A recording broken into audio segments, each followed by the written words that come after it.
I've been learning English intensively for 3 weeks. In today's episode, I will show you my exact system, how I was able to memorize thousands of words.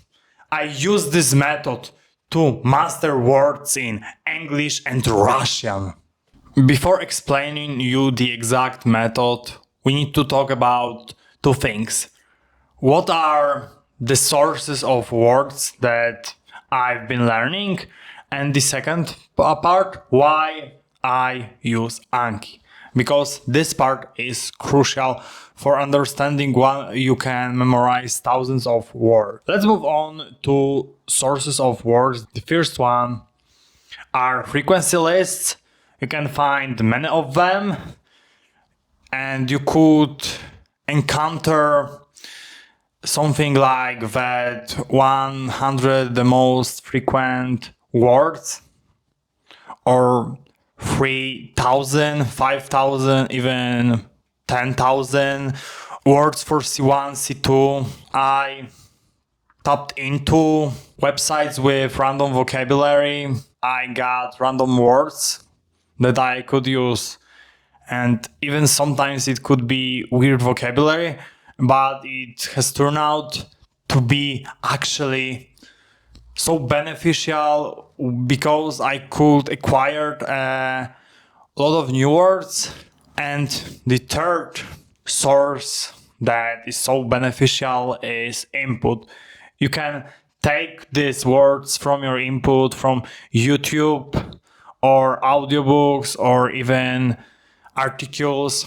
There are many resources that allow you to get your words when you wanna learn, but the most efficient are frequency lists or other vocabulary lists. Let's move on to the reason why I use Anki. First of all, I can explore a lot of new words that I can use in practice. I can better understand content. I can use many new expressions. It allows me to increase my lexical range. Moreover, it encourages me to keep learning because I have a reason to learn, and I see a visible progress because I can measure it with every single word that I learned. In my case, it is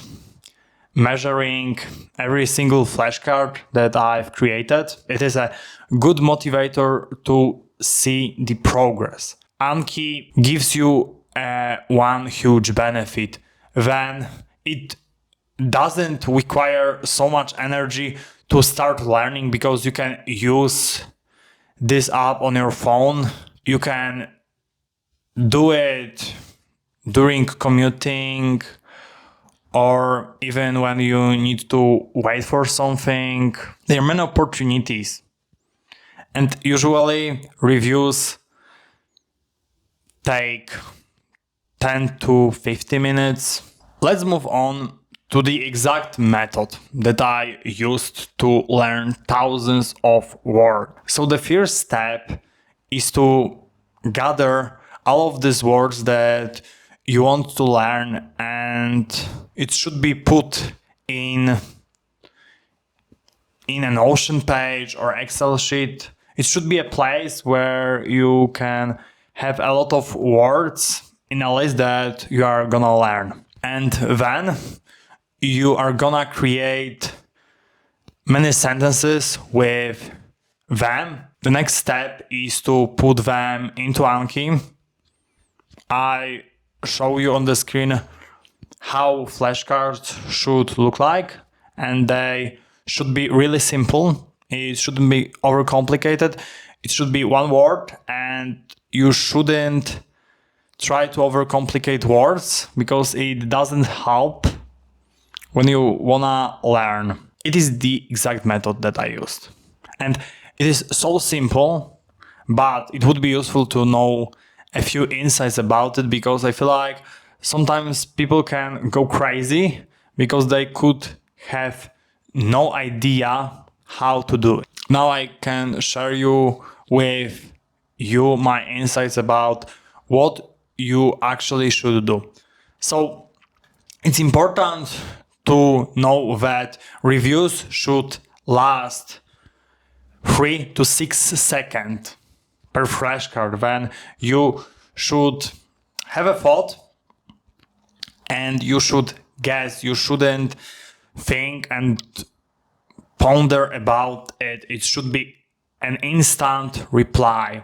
Another important point is that if you have many wrong errors that you have no idea whether it is like this or you confuse something, it's time to delete this flashcard, because you don't wanna waste your mental energy to force yourself guess the flashcard. But you're gonna be tired and it is not gonna be so pleasant, because it should be to a certain extent difficult, but you shouldn't review these flashcards as long as you will guess everything, because it doesn't make sense. The best option that you can do is to start over with the same words. Then you can delete it and you write down this word again that you had no idea what it was. When it comes to sentences, they should be simple. You can see examples which you can use. For instance, it should be short and it shouldn't be too long in order to not overload your brain. But what is valuable to know is the fact that you should create them with weird situations, because the weirder sentences are, the better you can memorize them. And here are the most efficient ways of how you can benefit from that, where you can look for your sentences to create. And you can create from real situations sentences, personal connections, your associations, your passions, people that are important for you, situations that affected you. These are the most useful, in my opinion. Moreover, some words are easier and harder to memorize. Why does it happen? So the reason behind this is the bell-shaped curve. When it is the distribution of numbers or different things in life. It can refer to chess, games, or even the wealth. But the main point is that there are many words that can be memorable so easy. They are words that require medium effort, and they are words that you have to create a few times flashcards, 3, 4, 5, even sometimes even 10, because you are not able to understand, you are not able to review, you're not able to remind what was the word. Here is the thing. One important takeaway when it comes to Anki. I was convinced by this app because I noticed that it actually works like a game and it helps you to keep going even if you are reluctant to learn. It is so captivating and you want to continue do the same because you feel something.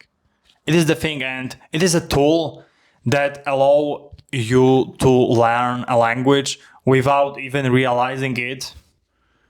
Anki are useful instead of these stupid apps like Duolingo, Memrise or Babbel. It is not something what can get you results. Instead of this, you should choose Anki over them. if you are curious about my other videos that I share my journey of intensive learning in English, I can invite you for these videos.